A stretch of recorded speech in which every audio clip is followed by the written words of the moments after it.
सभी साथियों को अक्षय तृतीया के इस पावन पर्व की अनंत शुभकामनाएं। प्रिय भक्तों, आज वैशाख मास के शुक्ल पक्ष की वो दिव्य तिथि है जिसे संपूर्ण ब्रह्मांड में अक्षय तृतीया और आखा तीज के नाम से जाना जाता है। ये दिन केवल एक तिथि नहीं है, बल्कि यह वह महामुहूर्त है जिसका प्रत्येक क्षण अपने आप में अक्षय फल समेटे हुए है। अक्षय का अर्थ है जिसका कभी क्षय न हो, जो कभी समाप्त न हो। आज का यह पावन दिन दान, त्याग, तप और अनंत पुण्य की प्राप्ति का दिन है। कहा जाता है कि इस दिन किया गया कोई भी शुभ कार्य, दिया गया दान और ली गई प्रभु की कथा मनुष्य के 7 जन्मों के पापों को धोकर उसके जीवन में सुख समृद्धि के ऐसे द्वार खोलती है जो कभी बंद नहीं होते। भगवान विष्णु और करुणामयी माँ लक्ष्मी की विशेष कृपा का यह पर्व हमें सिखाता है कि निस्वार्थ भाव से किया गया कर्म ही जीवन की सबसे बड़ी पूंजी है। यदि आपके जीवन में संघर्ष समाप्त नहीं हो रहे, यदि भाग्य आपका साथ नहीं दे रहा या परिवार में शांति का अभाव है, तो आज की यह मार्मिक कथा आपके हृदय को झकझोर देगी और आपको विश्वास की उस राह पर ले जाएगी जहां केवल विजय और शांति है। अब अपने चित्त को शांत कीजिए, मन को उस परम पिता परमेश्वर के चरणों में अर्पित कीजिए और श्रद्धा के साथ इस कथा के रस में डूब जाइए। लेकिन प्रिय श्रोतागण, कथा के प्रवाह में बहने से पहले एक बात का स्मरण रहे कि भक्ति का पूर्ण फल तभी मिलता है जब कथा को आदि से अंत तक पूरी एकाग्रता के साथ सुना जाए। अधूरी सुनी गई कथा मन में आधे अधूरे भाव ही छोड़ती है। इसलिए इस दिव्य शिक्षा को अंत तक सुनिएगा, क्योंकि हो सकता है कि इसका कोई एक प्रसंग आपके जीवन की दिशा और दशा दोनों बदल दे। प्राचीन भारतवर्ष के स्वर्णिम इतिहास की ओर चलें तो हमें एक ऐसे वैभवशाली और गौरवशाली गांव की झलक मिलती है जिसका नाम था चंद्रपुर। चंद्रपुर केवल एक गांव नहीं था, बल्कि वह साक्षात प्रकृति का स्वर्ग था। दूर दूर तक फैली हरियाली, कलकल करती नदियां और ऊंचे पहाड़ों की ओट से झांकता सूरज वहां की सुबह को दिव्य बना देता था। इस गांव की मिट्टी में केवल अनाज नहीं उगता था, बल्कि यहाँ के लोगों के दिलों में एक दूसरे के प्रति अगाढ़ प्रेम और सद्भाव भी पनपता था। चंद्रपुर के लोग आपसी भाईचारे की मिसाल थे। जहाँ किसी के घर में दुख आता तो पूरा गांव रोता था और किसी की खुशी में हर घर दीप जलाता था। इस गांव के ठीक केंद्र में भगवान विष्णु और माता लक्ष्मी का एक अति विशाल और अत्यंत भव्य मंदिर बना हुआ था। मंदिर के शिखर पर लहराती पताका जैसे पूरे गांव को अपनी छाया में सुरक्षित रखने का आश्वासन देती थी। सुबह की पहली किरण के साथ जब मंदिर की घंटियां गूंजती थीं, तो ऐसा लगता था मानो स्वयं देवलोक धरती पर उतर आया हो। गांव का प्रत्येक व्यक्ति अपने दिन की शुरुआत इसी मंदिर की देहरी पर सिर झुकाकर करता था। अक्षय तृतीया के दिन इस मंदिर की शोभा देखते ही बनती थी। इसी दिन से वर्षा ऋतु का आगमन भी माना जाता था। इसलिए पूजा के बाद सभी ग्रामीण अपने खेतों की ओर प्रस्थान करते थे ताकि भगवान के आशीर्वाद से धरती माता अन्न के भंडार भर दे। इसी चंद्रपुर गांव के एक बाहरी शांत छोर पर एक छोटे से लेकिन बेहद सुंदर घर में वृद्ध किसान गिरधारी लाल और उनकी पत्नी इंद्राणी रहते थे। गिरधारी लाल का नाम पूरे गांव में बड़े सम्मान के साथ लिया जाता था। वे एक ऐसे पुरुष थे जिनका जीवन सच्चाई, मेहनत और ईश्वर भक्ति की नींव पर खड़ा था। उनकी पत्नी इंद्राणी साक्षात ममता की प्रतिमूर्ति थी, जिसकी आंखों में सबके लिए स्नेह और हाथों में अन्नपूर्णा का वास था। भगवान की असीम अनुकंपा से उनके घर में 5 पुत्र थे। वे 5 पुत्र ऐसे थे कि देखने वाला देखता ही रह जाए। उनकी कदकाठी, उनकी कार्यक्षमता और उनके संस्कार ऐसे थे कि गांव के लोग उन्हें 5 पांडव कहकर पुकारते थे। गिरधारी लाल के पास धन की कोई कमी नहीं थी। उनकी मेहनत और भगवान विष्णु की कृपा से उनके खेतों में इतनी फसल होती थी कि उनके भंडार कभी खाली नहीं रहते थे। लेकिन गिरधारी लाल के लिए सबसे बड़ी संपत्ति उनके बेटों के बीच का वह अटूट प्रेम था, जिसे देखकर बड़े बड़े संपन्न परिवार भी ईर्ष्या करते थे। वे 5 भाई एक साथ ही खेत पर जाते, एक साथ ही मेहनत करते और जब घर लौटते तो एक ही थाली में भोजन करते थे।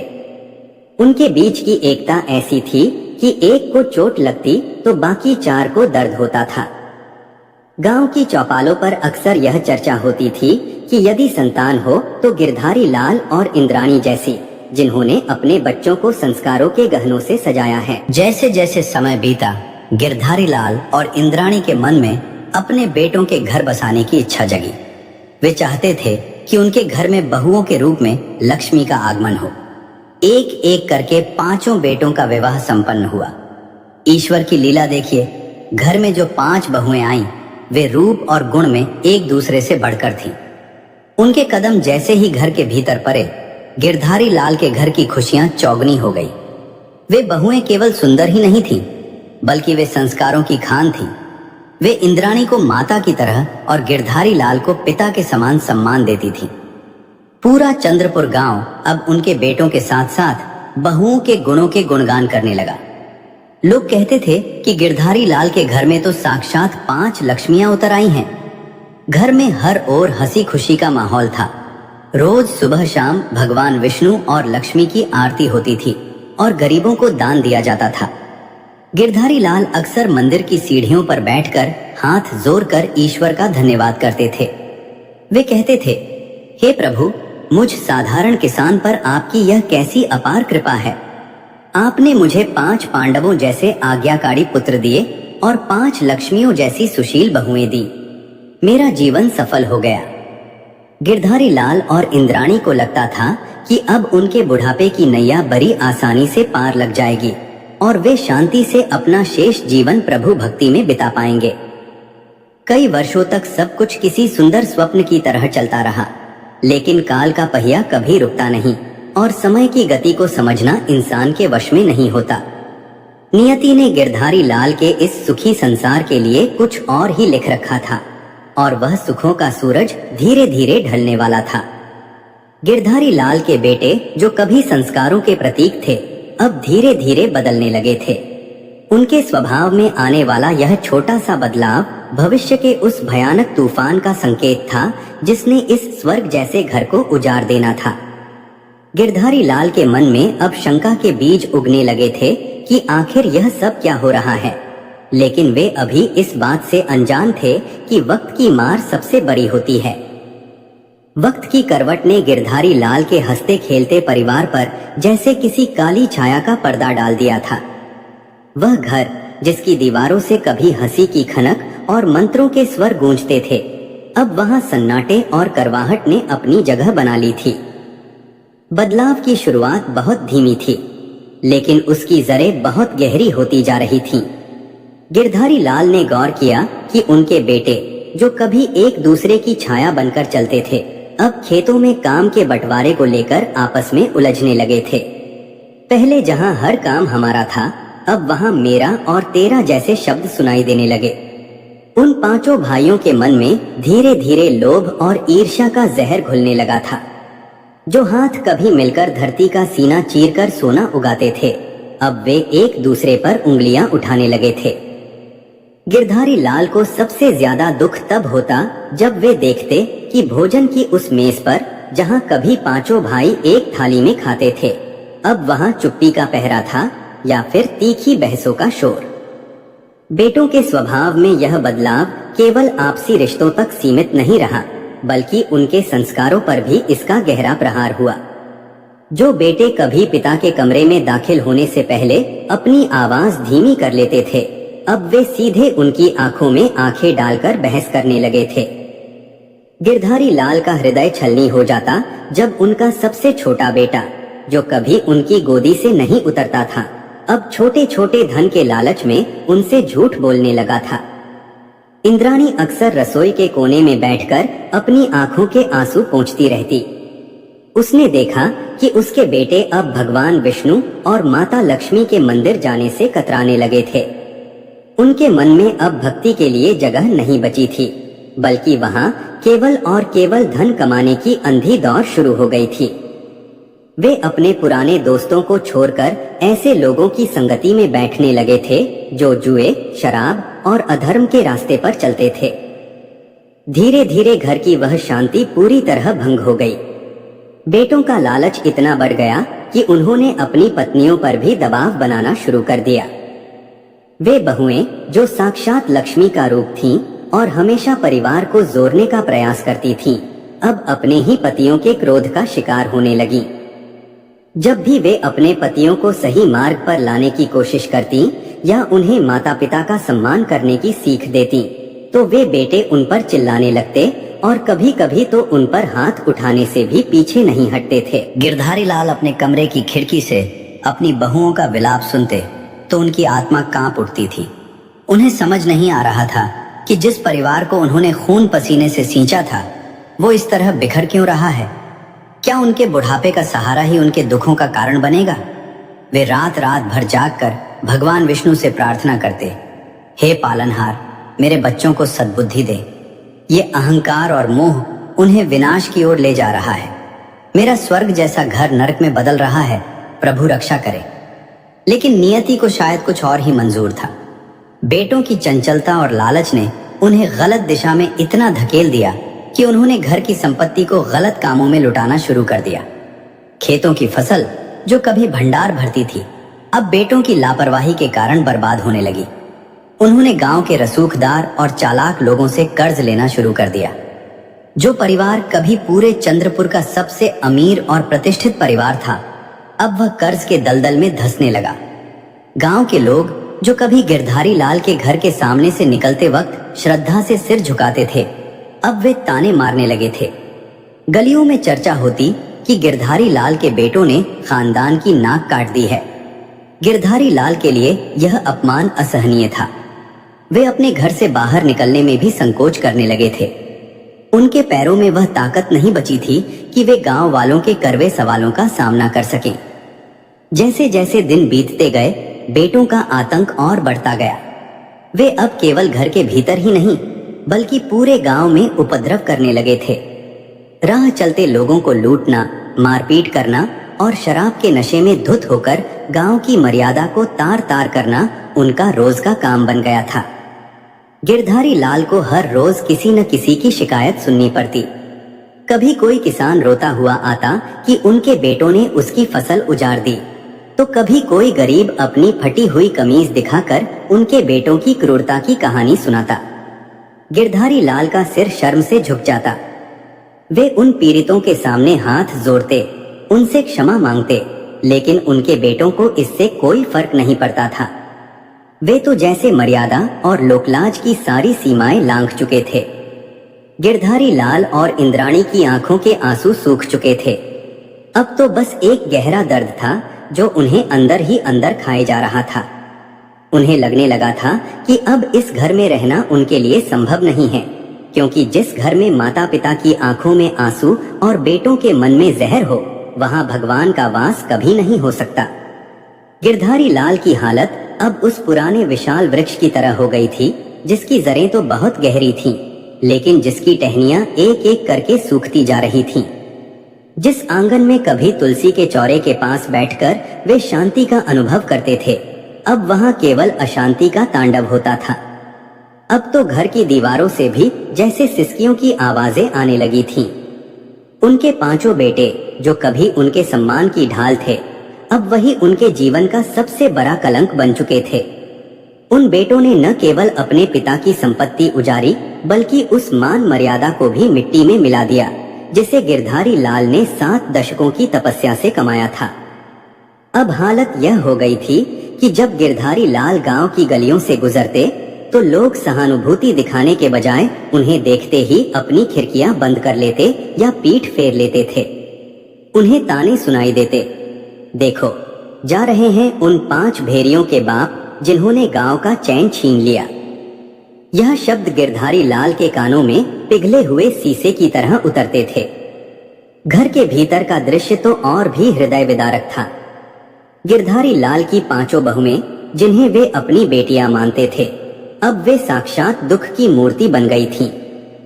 वे दिन भर घर का काम करती, अपनी सास इंद्राणी के आंसू पोंछती और रात होते ही अपने पतियों के जुल्म सहती थीं। जब वे बहुएं अपने पतियों को समझाने की कोशिश करती कि स्वामी संभल जाइए, हमारे ससुर जी की आंखों के आंसू हमें ले डूबेंगे, तो वे पापी बेटे अपनी पत्नियों को बालों से पकड़कर घसीटते और उन्हें चुप रहने की धमकी देते थे।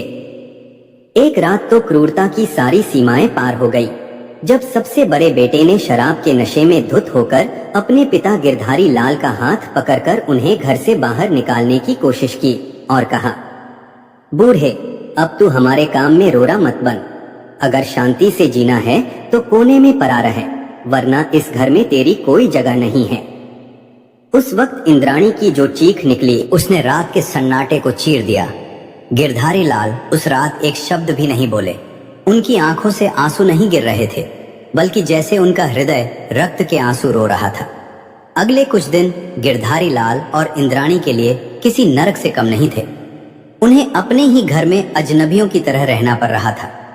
वे दोनों अब मंदिर के कोने में घंटों बैठे रहते और भगवान विष्णु व माता लक्ष्मी की प्रतिमा को निहारते रहते। उनकी प्रार्थनाओं में अब मांग नहीं थी, बल्कि एक गहरा उलाहना था। गिरधारी लाल मन ही मन कहते, हे नारायण, क्या यही मेरी भक्ति का फल है? क्या मैंने जीवन भर दूसरों का भला इसलिए किया था कि अंत में मुझे अपनों से ही दुत्कार मिले? क्या आपके संसार में सचमुच न्याय है? इंद्राणी की ममता अब धीरे धीरे वैराग्य में बदल रही थी। उसे अब उन बेटों से मोह नहीं रहा था, बल्कि उसे डर था कि कहीं उसके बेटों के पापों का घड़ा भर न जाए और भगवान उन्हें कोई कठोर दंड न दे दे। एक माँ का दिल देखो, प्रताड़ित होकर भी वह अपने बेटों के विनाश की कल्पना से कांप उठती थी। अंत में जब अपमान और ग्लानि की पराकाष्ठा हो गई तो गिरधारी लाल ने एक कठोर निर्णय लिया। एक रात जब पूरा घर गहरी नींद में सोया था, गिरधारी लाल ने इंद्राणी का हाथ पकड़ा और बहुत धीमी आवाज में कहा, इंद्राणी, अब इस घर में हमारा दम घुटने लगा है। जिस घर की नींव हमने प्रेम और संस्कारों से रखी थी, अब वहां केवल पाप की गंध आती है। चलो यहां से दूर चलते हैं। इंद्राणी ने बिना कुछ पूछे, बिना कोई गहना या कीमती सामान उठाए, केवल अपनी आंखों में भगवान की छवि और हृदय में पति का साथ लेकर उठ खड़ी हुई। वे दोनों दबे पांव अपनी सोई हुई बहुओं को एक आखिरी बार निहार कर घर की देहरी से बाहर निकल गए। वह देहरी जिसे गिरधारी लाल ने कभी झुककर चूमा था, आज वहां से वे रोते हुए विदा हो रहे थे। रात का अंधेरा घना था, सियार रो रहे थे और चंद्रपुर की गलियां सुनसान थीं।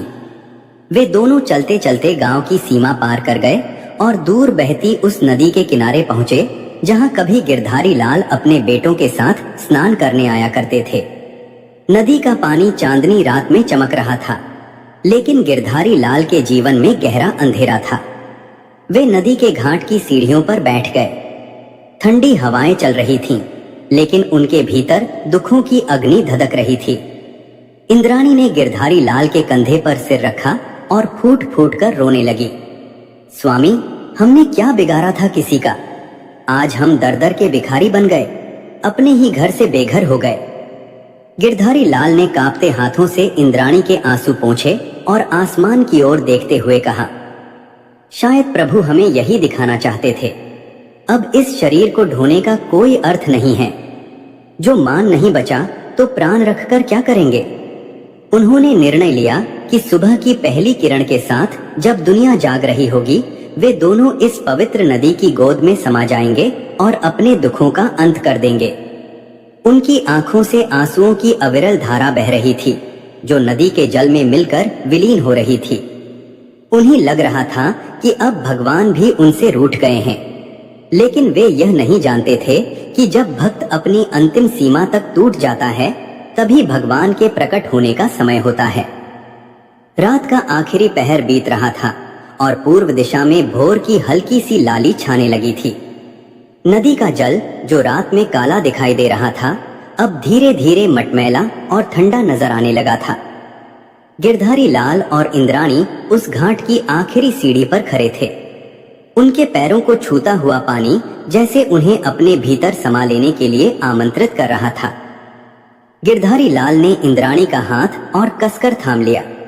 उनके हाथ कांप रहे थे, लेकिन इरादा अटल था।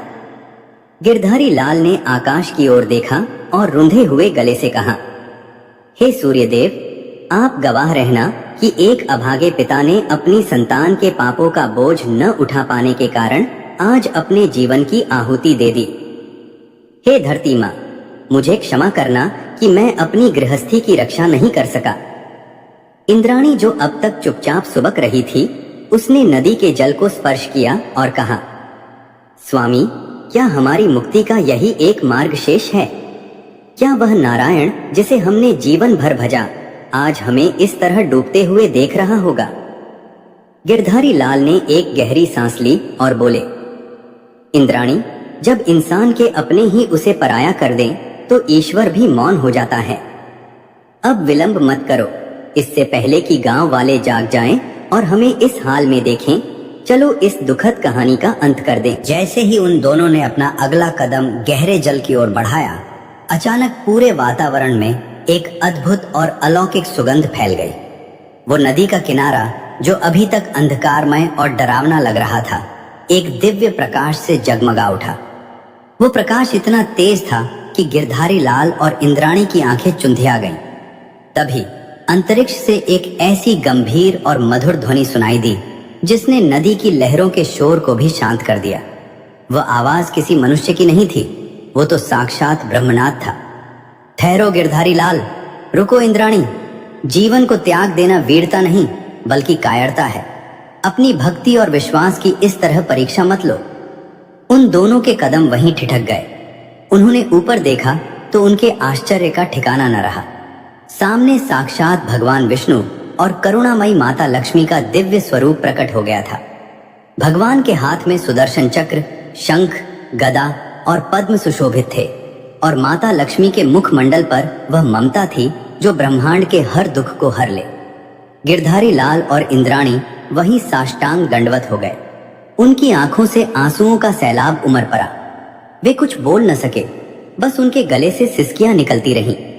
भगवान विष्णु ने अत्यंत कोमल वाणी में कहा, उठो मेरे प्रिय भक्तों, तुम्हारे आंसुओं ने वैकुंठ को हिला दिया है। मैं जानता हूं कि तुम्हारे पुत्रों ने तुम्हारे साथ कैसा व्यवहार किया है। मैं यह भी देख रहा हूं कि तुम्हारे कुल पर कलंक की छाया पड़ चुकी है। लेकिन याद रखो गिरधारी लाल, कर्मों का फल अटल होता है, पर भक्ति में वह शक्ति है जो कर्मों की लकीरों को भी बदल सकती है। माता लक्ष्मी ने आगे बढ़कर जैसे अपनी अदृश्य शक्ति से इंद्राणी को ढांढस बंधाया और कहा, पुत्री, विलाप मत करो। आने वाली तिथि वैशाख शुक्ल पक्ष की अक्षय तृतीया है। ये वह दिन है जब सतयुग और त्रेतायुग का आरंभ हुआ था। ये वह दिन है जब गंगा मैया धरती पर अवतरित हुई थी। इस दिन का पुण्य कभी क्षय नहीं होता। यदि तुम दोनों और तुम्हारे पुत्र सच्चे मन से इस दिन मेरा और प्रभु का व्रत करें तो तुम्हारे जीवन की हर बाधा भस्म हो जाएगी। भगवान विष्णु ने निर्देश देते हुए कहा, गिरधारी लाल, तुम घर वापस जाओ। डरो मत, अब समय बदल रहा है। तुम्हें और तुम्हारे 5 बेटों को लगातार 5 वर्षों तक अक्षय तृतीया का महाव्रत करना होगा। इस दिन ब्रह्म मुहूर्त में उठकर पवित्र नदी में स्नान करना, दान पुण्य करना, त्याग का संकल्प लेना और भगवान विष्णु व लक्ष्मी की संयुक्त पूजा करना। विशेष रूप से तुम्हें अपने बेटों को इस दिन तप और पश्चाताप की अग्नि में तपाना होगा। जब वे अक्षय तृतीया की महिमा को समझेंगे और श्रद्धा से अन्न व वस्त्र का दान करेंगे तो उनके हृदय का पत्थर पिघलने लगेगा। 5वें अक्षय तृतीया के पूर्ण होते ही तुम्हारा परिवार पुनः वैसा ही संगठित और संस्कारी हो जाएगा जैसा वह पहले था। यह मेरा वचन है। इतना कहकर वह दिव्य प्रकाश धीरे धीरे विलीन हो गया और भगवान अंतर्ध्यान हो गए। नदी का जल फिर से शांत हो गया, लेकिन गिरधारी लाल और इंद्राणी के मन में अब मृत्यु की इच्छा नहीं बल्कि जीने की एक नई और अटूट उम्मीद पैदा हो गई थी। वे दोनों एक दूसरे की ओर देखकर मुस्कुराए। वह मुस्कान जिसमें वर्षों का दर्द और अब आने वाली खुशियों का विश्वास समाया हुआ था। उन्होंने उसी क्षण संकल्प लिया कि वे प्रभु के बताए मार्ग पर चलेंगे और अपने बेटों को फिर से मनुष्य बनाएंगे। गिरधारी लाल और इंद्राणी के कदम जब वापस अपने घर की देहरी की ओर बढ़े तो उनके मन में एक अजीब सी शांति थी। सूरज की पहली किरण ने चंद्रपुर की गलियों को सराबोर कर दिया था। जब वे अपने घर के मुख्य द्वार पर पहुंचे तो देखा कि घर की दशा अत्यंत दयनीय थी। आंगन में जुए की महफिल के अवशेष बिखरे पड़े थे। शराब की बदबू हवा में तैर रही थी और उनकी 5 बहुएं घर के एक कोने में डरी सहमी बैठी थीं। जैसे ही बहुओं ने अपने सास ससुर को सुरक्षित वापस देखा, वे दौड़कर उनके चरणों में गिर पड़ी और फूट फूट कर रोने लगी। उन्हें लगा था कि उनके ससुर जी और सास अब कभी वापस नहीं आएंगे। गिरधारी लाल ने बड़े धैर्य से अपनी बहुओं के सिर पर हाथ रखा और उन्हें चुप कराया। उनके चेहरे पर अब वह लाचारी नहीं थी, बल्कि एक ऐसा दिव्य तेज था जो साक्षात भगवान विष्णु के दर्शन से प्राप्त हुआ था। कुछ ही देर में 5 बेटे भी सोकर उठे। अपनी आदतों के अनुसार वे फिर से चिल्लाने और अपशब्द बोलने ही वाले थे कि गिरधारी लाल ने अपनी गंभीर और ओजस्वी आवाज में उन्हें शांत कर दिया। गिरधारी लाल ने अपने 5 बेटों को सामने खड़ा किया और कहा, पुत्रों, आज तक मैं तुम्हारे सामने गिड़गिड़ाता रहा, रोता रहा, लेकिन तुम नहीं बदले। कल रात हम दोनों अपनी जीवन लीला समाप्त करने जा रहे थे, लेकिन साक्षात नारायण और लक्ष्मी ने हमें दर्शन देकर वापस भेजा है। उन्होंने हमें एक मार्ग दिखाया है और यदि तुम अब भी नहीं संभले तो इस कुल का विनाश निश्चित है। बेटों ने पहले तो उपहास उड़ाना चाहा। वे हंसने लगे कि बुढ़ापे में पिता को भ्रम हो रहा है, लेकिन जब उन्होंने अपनी मां इंद्राणी की आंखों में वह दृढ़ निश्चय देखा तो उनके शब्द उनके गले में ही अटक गए।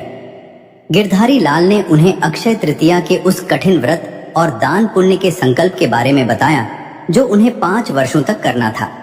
अक्षय तृतीया का वह पावन दिन आने में अब केवल 2 दिन शेष थे।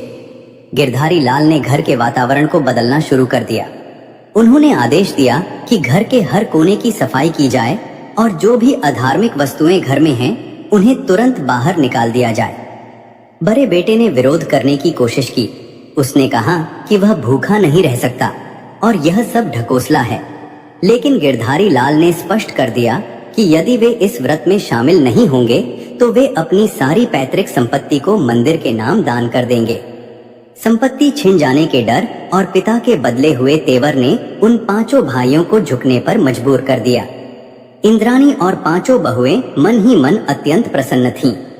उन्हें लग रहा था कि शायद अब उनके घर के काले दिन बीतने वाले हैं। प्रिय श्रोतागण, अक्षय तृतीया की वह दिव्य सुबह आई। पूरे चंद्रपुर गांव में उत्सव जैसा माहौल था। गिरधारी लाल अपने 5 बेटों को लेकर उसी नदी के किनारे पहुंचे जहां उन्हें भगवान के दर्शन हुए थे। बेटों के मन में अभी भी वह श्रद्धा नहीं थी, वे केवल औपचारिकता निभा रहे थे। लेकिन जैसे ही उन्होंने उस ठंडे जल में डुबकी लगाई और गिरधारी लाल ने मंत्रों का उच्चारण शुरू किया, वातावरण की पवित्रता ने उनके भीतर कुछ हलचल पैदा करना शुरू कर दिया। स्नान के पश्चात वे सभी मंदिर पहुंचे। वहां गिरधारी लाल ने संकल्प लिया कि वे अपने भंडार से अनाज और स्वर्ण का दान करेंगे। भगवान विष्णु और माता लक्ष्मी की भव्य प्रतिमा के सामने जब 5 बेटों को हाथ जोड़कर खड़ा किया गया तो उनके भीतर का अहंकार धीरे धीरे पिघलने लगा। गिरधारी लाल ने अपनी आंखों से देखा कि कैसे उनका सबसे छोटा बेटा, जो सबसे ज्यादा उद्दंड था, उसकी आंखों के कोने से एक आंसू टपककर जमीन पर गिरा। यह पश्चाताप का पहला आंसू था। उस दिन घर में सात्विक भोजन बना, लेकिन नियम के अनुसार सभी को उपवास रखना था। शाम के समय जब सूर्य ढलने लगा तो गिरधारी लाल ने अक्षय तृतीया की कथा सुनाना शुरू किया। उन्होंने बताया कि कैसे यह दिन दान और त्याग का है, कैसे राजा रंतिदेव ने भूख से व्याकुल होते हुए भी अपना भोजन दूसरों को दे दिया था। कथा के शब्द जब उन बेटों के कानों में पड़े तो उन्हें अपनी गलतियों का एहसास होने लगा। उन्हें याद आने लगा कि कैसे उन्होंने अपने पिता को घर से निकालने की कोशिश की थी, कैसे उन्होंने अपनी पत्नियों को प्रताड़ित किया था। पहले वर्ष की उस अक्षय तृतीया ने उनके मन की मैल को धोना शुरू कर दिया था।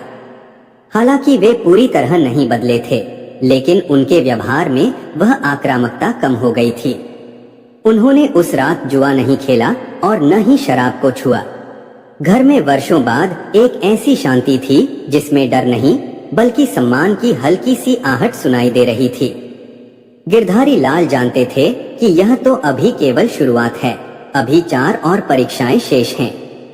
उन्हें विश्वास था कि अक्षय तृतीया का यह अक्षय पुण्य उनके बेटों के पत्थर जैसे हृदयों को साक्षात कोमल बना देगा। उस रात जब पूरा परिवार एक साथ दीप जलाकर आंगन में बैठा था तो इंद्राणी की आंखों में फिर से आंसू थे, लेकिन इस बार ये आंसू दुख के नहीं बल्कि एक नई आशा और विश्वास के थे। गिरधारी लाल ने मन ही मन प्रभु को धन्यवाद दिया कि उन्होंने उनके डूबते हुए परिवार को तिनके का सहारा प्रदान किया था। अब चंद्रपुर के लोग भी यह देख रहे थे कि गिरधारी लाल के घर की हवा बदल रही है और यह सब उस पावन तिथि अक्षय तृतीया का ही चमत्कार था। समय बीतने लगा और चंद्रपुर के आकाश पर दुखों के जो काले बादल मंडरा रहे थे वे अक्षय तृतीया के पुण्य प्रताप से धीरे धीरे छटने लगे। लेकिन प्रिय श्रोतागण, यह मार्ग इतना सरल नहीं था। दूसरे और तीसरे वर्ष की अक्षय तृतीया गिरधारी लाल और उनके बेटों के लिए एक कड़ी अग्नि परीक्षा के समान थी। संस्कारों की राख के नीचे दबे हुए पाप इतनी जल्दी पीछा नहीं छोड़ते। कई बार ऐसा हुआ जब उन पांचों बेटों का मन डगमगाया। पुराने संगी साथी आते और उन्हें फिर से उसी अधर्म की दुनिया में खींचने की कोशिश करते। कभी कभी उनके भीतर का पुराना क्रोध जाग उठता और वे अपनी पत्नियों पर चिल्ला पड़ते, लेकिन तभी उन्हें गिरधारी लाल की वो शांत और तपस्वी चेहरा याद आ जाता और वे ग्लानि से भर जाते। गिरधारी लाल ने हार नहीं मानी। वे हर सुबह अपने बेटों को साथ लेकर खेतों में जाते और खुद पसीना बहाते। उन्होंने अपने बेटों को सिखाया कि मेहनत की कमाई से मिलने वाली एक सूखी रोटी अधर्म से मिले पकवानों से कहीं ज्यादा तृप्ति देती है। चौथे वर्ष की अक्षय तृतीया तक आते आते एक हृदय विदारक घटना घटी जिसने उन पांचों भाइयों की आत्मा को झकझोर कर रख दिया। गांव में एक गरीब विधवा थी जिसकी जमीन उन भाइयों ने अपने बुरे दिनों में धोखे से हड़प ली थी। उस वृद्धा का कोई सहारा नहीं था और वह मंदिर की सीढ़ियों पर बैठकर अक्सर रोया करती थी। एक दिन गिरधारी लाल ने अपने सबसे बड़े बेटे से कहा, पुत्र, आज अक्षय तृतीया की पूर्व संध्या है। कल हम भगवान के सामने दीप जलाएंगे, लेकिन क्या तुमने कभी सोचा है कि जिस गरीब की आहें हमारे घर की नींव में दबी हैं, क्या भगवान हमारा दान स्वीकार करेंगे? उस रात वह बड़ा बेटा सो नहीं सका। उसे उस वृद्धा की धुंधली आंखें और कांपते हाथ याद आते रहे। आधी रात को वह उठा, अपने चारों भाइयों को जगाया और वे पांचों उस वृद्धा की कुटिया पर पहुंचे। उन्होंने उसके पैरों में गिरकर क्षमा मांगी और न केवल उसकी जमीन वापस की बल्कि अपनी मेहनत से कमाया हुआ धन भी उसके चरणों में रख दिया। उस रात जब वे घर लौटे तो उनकी आंखों में वह सुकून था जो उन्होंने वर्षों से महसूस नहीं किया था। इंद्राणी यह सब देख रही थी और उसकी ममता की आंखों से आंसुओं की अविरल धारा बह रही थी। उसने देखा कि उसकी पांचों बहुएं जो कभी भय के साए में रहती थीं, अब उनके मुख पर लक्ष्मी जैसा तेज और संतोष लौट आया था। बहुएं अब अपने पतियों की सेवा श्रद्धा भाव से करती थीं और घर में फिर से वेदों और भजनों की ध्वनियां गूंजने लगी थीं। अब 5वां और अंतिम वर्ष आने वाला था। गिरधारी लाल ने इस अंतिम अक्षय तृतीया के लिए एक विशेष संकल्प लिया था। वे चाहते थे कि यह पूजा केवल उनके परिवार के लिए नहीं बल्कि पूरे गांव के कल्याण के लिए हो। चंद्रपुर के लोग भी अचंभित थे।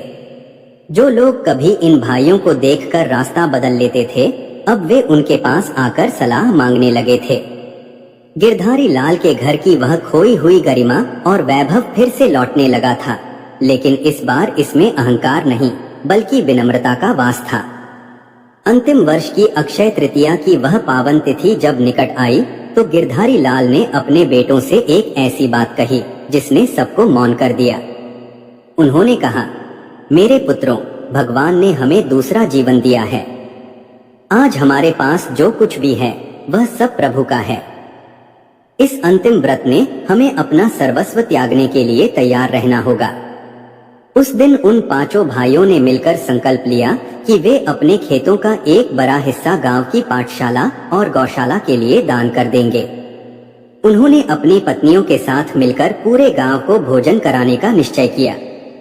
प्रिय श्रोतागण, कल्पना कीजिए उस दृश्य की जहां 5 वैभवशाली युवक जो कभी आतंक का पर्याय थे, अब साधारण वस्त्र पहनकर गरीबों की सेवा में लगे थे।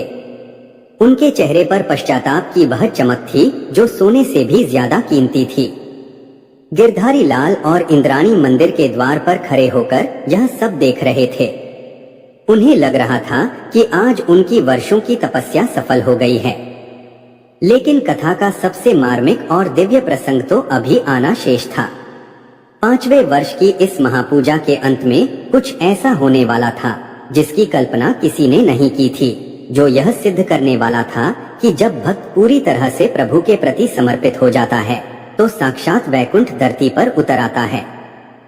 उस रात की वह अंतिम आरती न केवल उनके पापों का अंत करने वाली थी, बल्कि उन्हें उस परम सत्य से रूबरू कराने वाली थी जिसके लिए मनुष्य जन्म लेता है।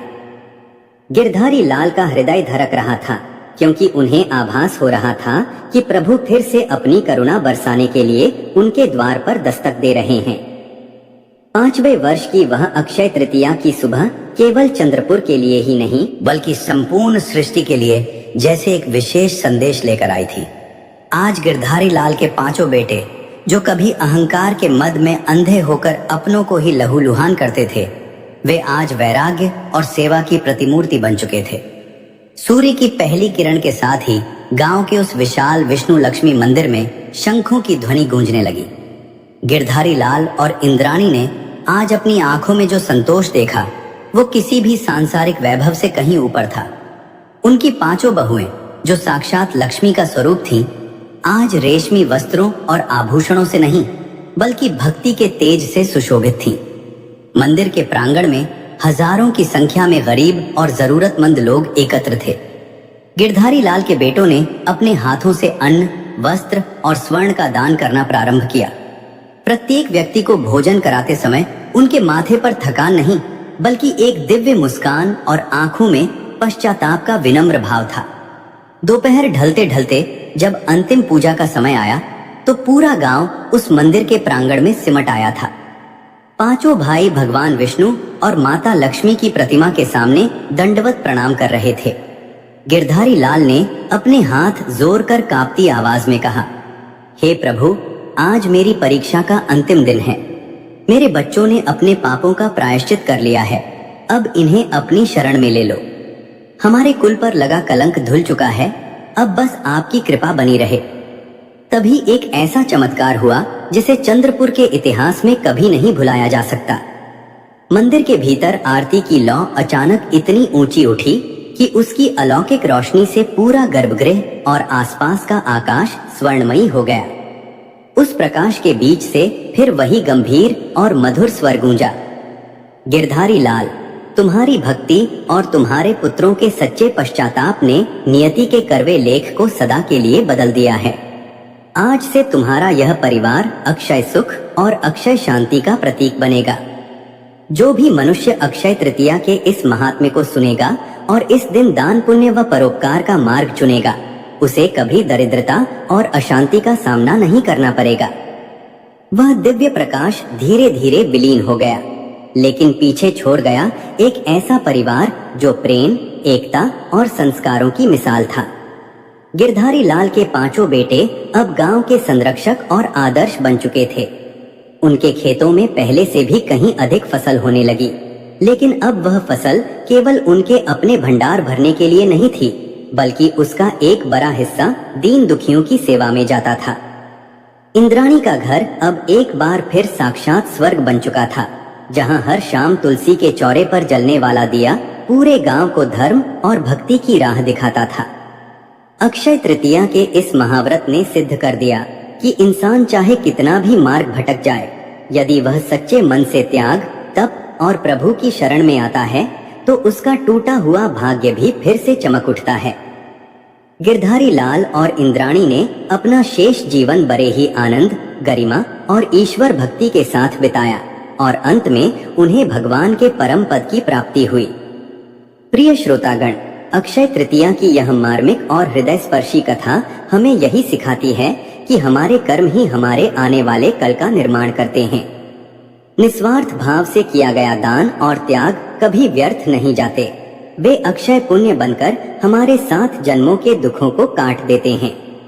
यदि आज की यह पावन कथा आपके हृदय की गहराई तक पहुंची हो और आपके मन में भी श्रद्धा का दीप जला हो, तो भगवान विष्णु और माता लक्ष्मी का स्मरण करते हुए कमेंट बॉक्स में जय मां लक्ष्मी, जय श्री हरि अवश्य लिखें। इस दिव्य कथा को अपने मित्रों और प्रियजनों के साथ साझा करें ताकि अक्षय तृतीया का यह कल्याणकारी संदेश हर घर तक पहुंच सके और किसी का भटकता हुआ परिवार फिर से एक हो सके। भगवान विष्णु और माता लक्ष्मी आप सभी के जीवन को सुख, समृद्धि और संतोष से अक्षय रखें। बोलो भगवान विष्णु और माता लक्ष्मी की जय।